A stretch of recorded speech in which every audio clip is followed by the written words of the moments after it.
आज बात करेंगे विश्व पर्यावरण दिवस की। जानेंगे क्या है दुनिया भर में जैव विविधता की स्थिति और जलवायु परिवर्तन का मनुष्य और जीवों पर किस तरह पड़ता है असर। शुरुआत करते हैं।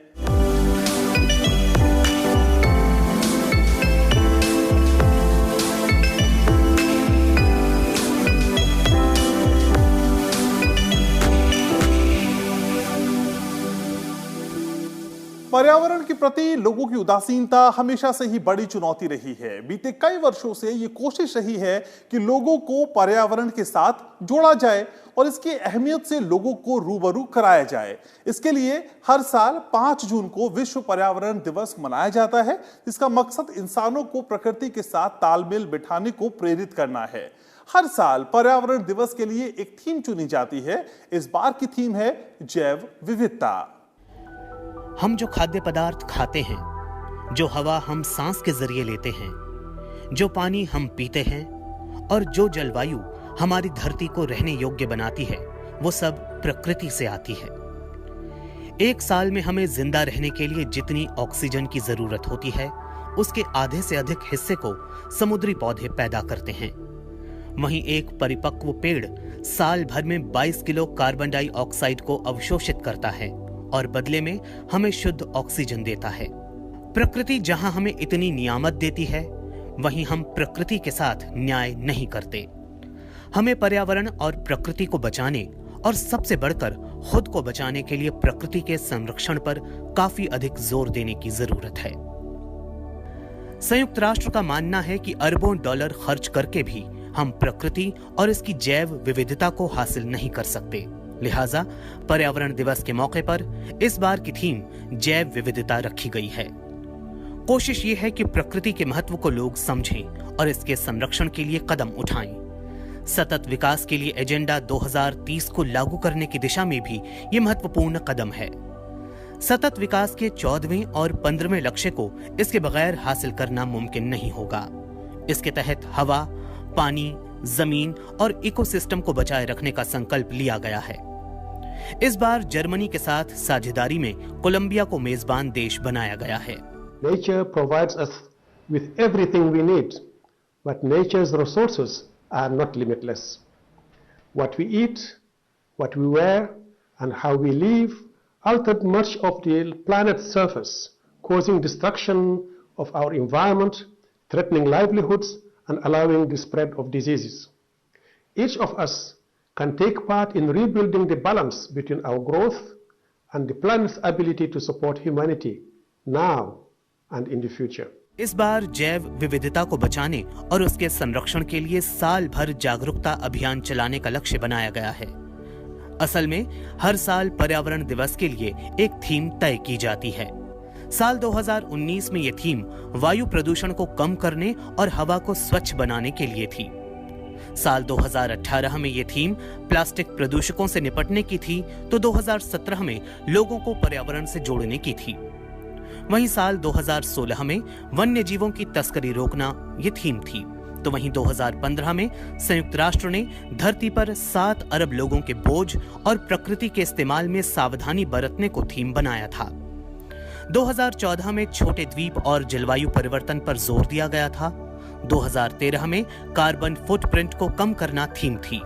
2012 में हरित अर्थव्यवस्था के प्रति लोगों को जागरूक करने का लक्ष्य बनाया गया था, तो वहीं 2011 में जंगल बचाने और पेड़ लगाने पर संयुक्त राष्ट्र का जोर था।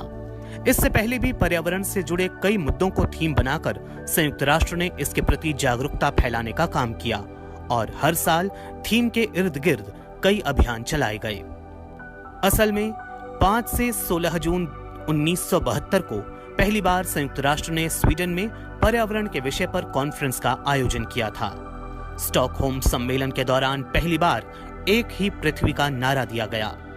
इसके बाद 15 दिसंबर 1972 को संयुक्त राष्ट्र महासभा ने एक संकल्प पारित कर हर साल 5 जून को पर्यावरण दिवस मनाने का ऐलान किया।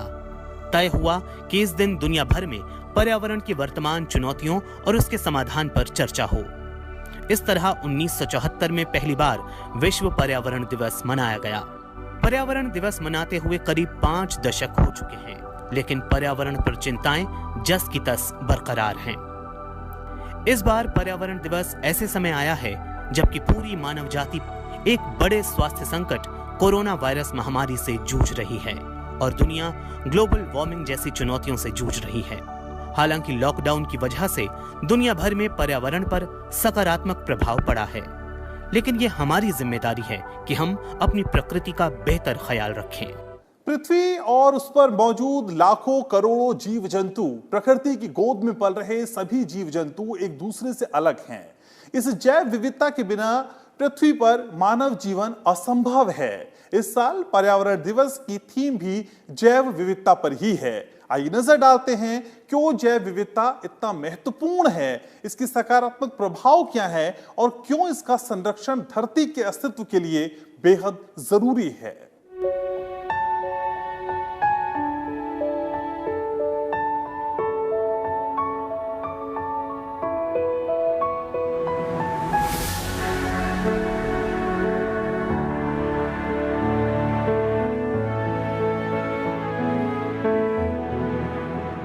धरती और इस धरती पर मौजूद असंख्य जीव जंतु और पेड़ पौधे, इन सभी की कई प्रजातियां भी हैं जिनके अपने रूप और गुण हैं और यही जैव विविधता के रूप में धरती पर मौजूद है।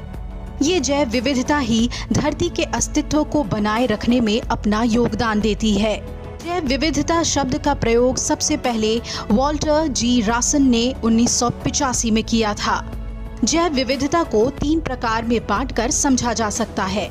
पहला आनुवांशिक विविधता, दूसरा प्रजातीय विविधता और तीसरा पारितंत्र विविधता। प्रजातियों में पाए जाने वाली आनुवांशिक विभिन्नता को आनुवांशिक विविधता के नाम से जाना जाता है, जो जीवों के विभिन्न आवासों में विभिन्न प्रकार के अनुकूलन के वजह से आती है। प्रजातियों में पाए जाने वाली विभिन्नता को प्रजातीय विभिन्नता के नाम से जाना जाता है। किसी भी इकोसिस्टम के उचित कार्य के लिए प्रजातीय विविधता का होना अनिवार्य है।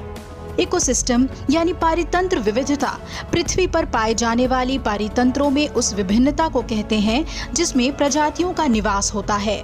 पारितंत्र विविधता भौगोलिक क्षेत्रों जैसे झील, मरुस्थल, सागर, पहाड़ आदि में देखी जाती है। दुनिया में लाखों करोड़ों प्रजातियां हैं जिसकी लगातार खोज होती रहती है, लेकिन एक अनुमान के अनुसार इनकी संख्या 30 लाख से 10 करोड़ के बीच है। विश्व में 14,35,662 प्रजातियों की पहचान की गई है। अभी भी बहुत सी प्रजातियों की पहचान होना बाकी है। पहचानी गई मुख्य प्रजातियों में 7,51,000 प्रजातियां कीटों की, 2,48,000 पौधों की, 2,81,000 जंतुओं की, 68,000 कवकों की, 26,000 शैवालों की, 4,800 जीवाणुओं की और 1,000 विषाणुओं की है। इसी साल जैव विविधता पर संयुक्त राष्ट्र ने एक रिपोर्ट जारी की, जिसके मुताबिक जैव विविधता का संरक्षण तभी संभव है जब इकोसिस्टम के साथ मानव का व्यवहार सही हो और जंगलों का बचाव किया जाए। रिपोर्ट ने कुछ ऐसे तथ्य साझा किए हैं जो किसी खतरे की घंटी से कम नहीं। संयुक्त राष्ट्र के मुताबिक साल 1990 से अभी तक दुनिया के 420 अरब हेक्टेयर जंगल को मानव ने अपने इस्तेमाल के लिए नष्ट कर दिया है।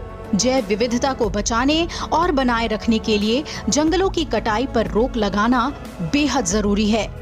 रिपोर्ट के अनुसार जंगलों में 60,000 विविध पेड़ों की प्रजातियां, 80% जल थलचर यानी एम्फीबियन प्रजातियां, 75% पक्षी प्रजातियां और 68% स्तनपायी प्रजातियां मौजूद हैं। दुनिया भर के साझा प्रयासों से जंगलों की कटाई में काफी कमी देखने को मिल रही है, लेकिन फिर भी हर साल 10 अरब हेक्टेयर जंगल खेती और अन्य गतिविधियों के लिए काटे जा रहे हैं। अगर यही हाल रहा तो बहुत जल्द ही करीब 1 अरब जीव जंतुओं और पेड़ पौधों की प्रजातियां धरती से लुप्त हो जाएंगी। जैव विविधता के बिना मानव इस धरती पर जीने की कल्पना भी नहीं कर सकता, क्योंकि हम इसी इकोसिस्टम का एक हिस्सा हैं। भोजन, कपड़ा, लकड़ी, ईंधन और चारा की आवश्यकताओं की पूर्ति के लिए इंसान जैव विविधता पर ही निर्भर है। जैव विविधता कृषि पैदावार बढ़ाने के साथ साथ रोगरोधी और कीटरोधी फसलों की किस्मों के विकास में सहायक होती है। वानस्पतिक जैव विविधता औषधीय आवश्यकताओं की पूर्ति करती है। एक अनुमान के मुताबिक आज लगभग 30% उपलब्ध औषधियों को उष्णकटिबंधीय वनस्पतियों से ही पाया जाता है। जैव विविधता पर्यावरण प्रदूषण के निस्तारण में सहायक होती है। वहीं प्रदूषकों का विघटन और उनका अवशोषण कुछ पौधों की विशेषता होती है। वहीं सूक्ष्म जीवों की विभिन्न प्रजातियां जहरीले बेकार पदार्थों के साफ सफाई में भी सहायक होती है। जैव विविधता में संपन्न वन पारितंत्र कार्बन डाइऑक्साइड के प्रमुख अवशोषक होते हैं। कार्बन डाइऑक्साइड हरित गृह गैस है जो ग्लोबल वार्मिंग के लिए उत्तरदायी है। जैव विविधता की मृदा यानी मिट्टी के निर्माण के साथ साथ उसके संरक्षण में भी सहायक होती है। जैव विविधता मृदा संरचना को सुधारती है, जल धारण क्षमता एवं पोषक तत्वों की मात्रा को बढ़ाती है और जैव विविधता ही जल संरक्षण में भी सहायक होती है।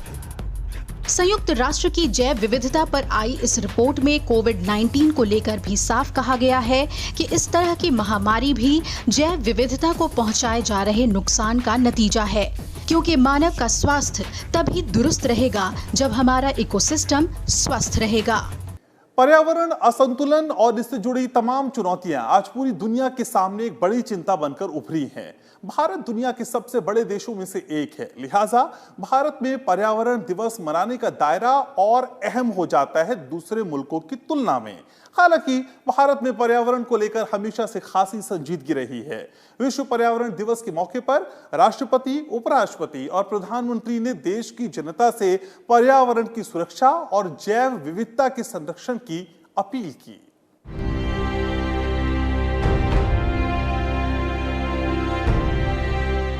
एक और जहां साल 2020 को इतिहास में कोरोना महामारी के लिए याद रखा जाएगा, वहीं दूसरी ओर सोशल मीडिया पर साझा होती और प्राकृतिक दृश्यों की तस्वीरें भी 2020 को हमारे मस्तिष्क से कभी उतरने ना दिखी।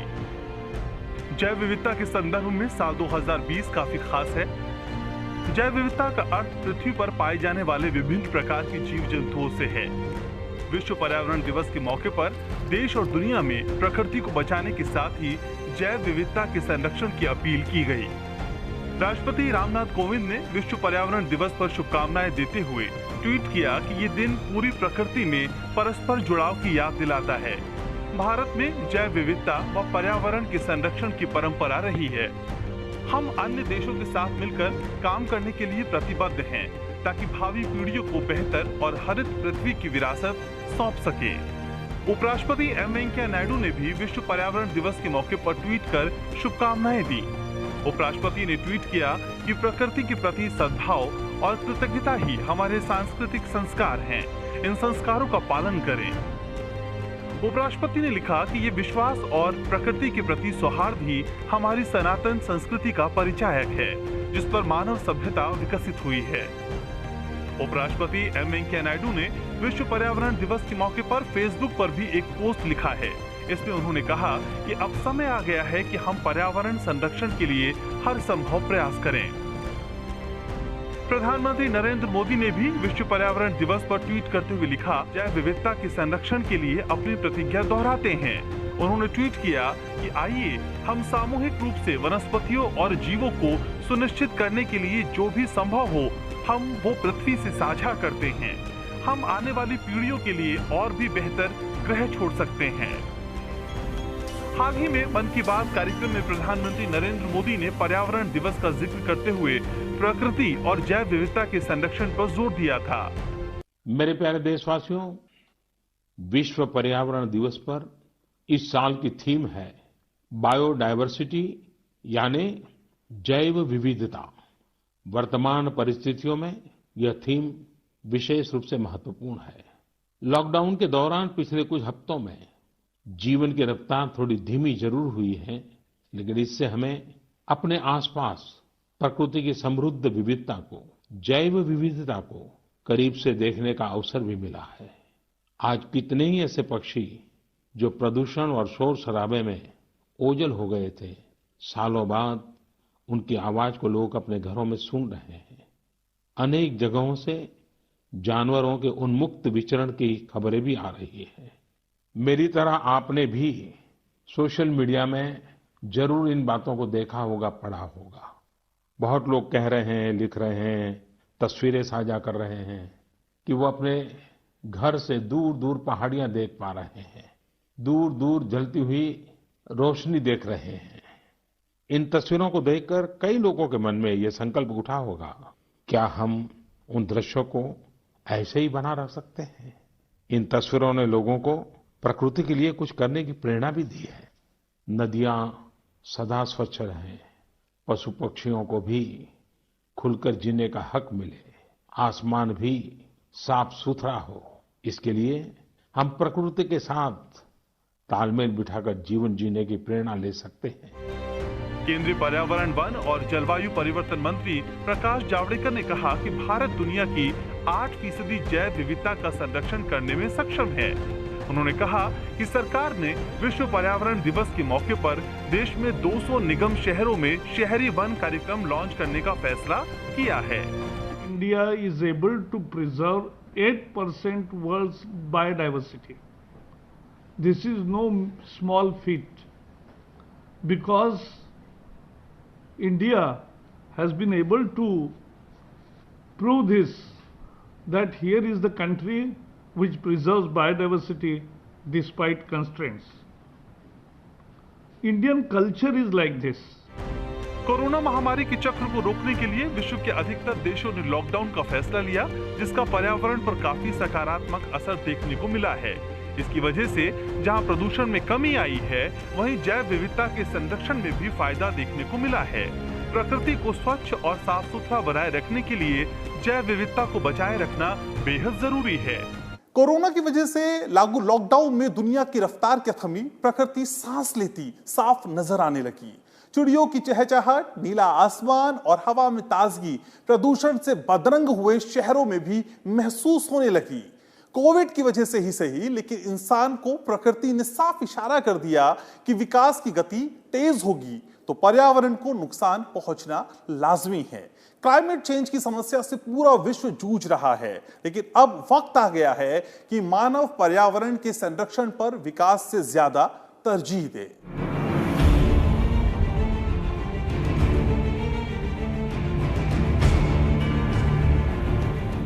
शहरों में खड़ी इन ऊंची इमारतों को देखिए। तरक्की की ये नई मिसाल है।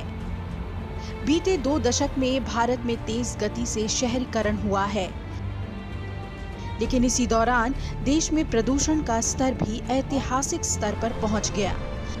आलम यह है कि एक हालिया शोध में दुनिया के 20 सबसे प्रदूषित शहरों की सूची में 13 भारत के हैं। राजधानी दिल्ली में तो हालात और भी खराब हैं। वायु प्रदूषण के मामले में तो दिल्ली की स्थिति बदतर है। यहाँ छोटी उम्र के हर चौथे बच्चे सांस की बीमारी की चपेट में आ जाते हैं। जहरीली हवा के चलते भारत में लोगों की सामान्य उम्र जितनी होनी चाहिए उससे 3 साल कम हो जा रही है। पूरे देश में 66 करोड़ लोग उन इलाकों में रहते हैं जहां हवा में मौजूद कण मानकों से 4 गुना ज्यादा है, यानी खतरे की घंटी चारों तरफ बज रही है।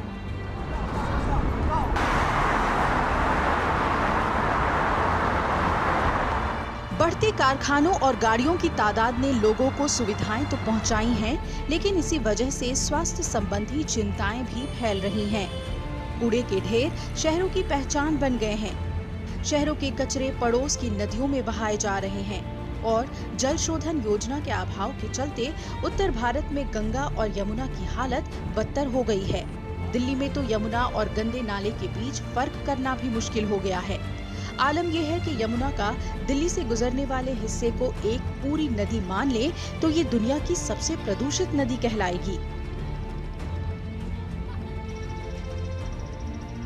महानगरों के साथ गंदगी का ये रिश्ता विकास और पर्यावरण पर नए सिरे से सोचने पर मजबूर करता है। बिजली की खपत, एसी, रेफ्रिजरेटरों की बढ़ती संख्या, गाड़ियों के धुएं, पॉलिथीन के इस्तेमाल से लेकर ठोस और द्रव कचरों के निपटान के चलते पर्यावरण को भारी नुकसान हुआ है। उत्तराखंड में नदियों के किनारे जिस तरह घर बनाए गए, पहाड़ों के आसपास जिस तरह निर्माण कार्य हो रहे हैं, नदियों को जिस तरह बांधों में तब्दील किया जा रहा है, उससे पर्यावरणविदों का एक तबका नाराज है। जंगलों की कटाई और कारखाना लगाने से पहले पर्यावरण को होने वाले नुकसान के आकलन में कई बार कोताही बरती जाती है। हालांकि पर्यावरण मंत्रालय ने इस बात पर जोर दिया है कि वो अब कार्रवाई के मामले में तेजी बरतेगा।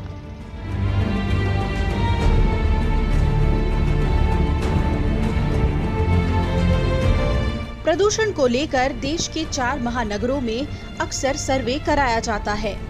इसमें नतीजा ये निकला कि 8 से 14 साल के करीब 2,500 बच्चों में 40% में फेफड़े कमजोर हैं। वायु प्रदूषण तो है ही, लेकिन चिंताएं इससे कहीं ज्यादा बढ़ गई हैं। ग्लोबल वार्मिंग के चलते तापमान बढ़ रहा है और हिमालय जैसे पहाड़ों पर ग्लेशियर धीरे धीरे पिघल रहे हैं। विकास के जो पैमाने हैं उसकी परिभाषा को लेकर आज भी मतभेद है। पर्यावरण को बचाने के लिए देश में कई नियम कायदे बने, लेकिन वो नतीजे नहीं मिले जिसकी उम्मीद की गई। लॉकडाउन के चंद दिनों ने ही कई नदियों को प्रदूषण मुक्त कर दिया, तो शहरों के प्रदूषण में भारी कमी भी आई है। वक्त आ गया है कि बेलगाम मानव गतिविधियों पर रोक लगे ताकि जलवायु परिवर्तन से होने वाले नुकसान को रोका जा सके।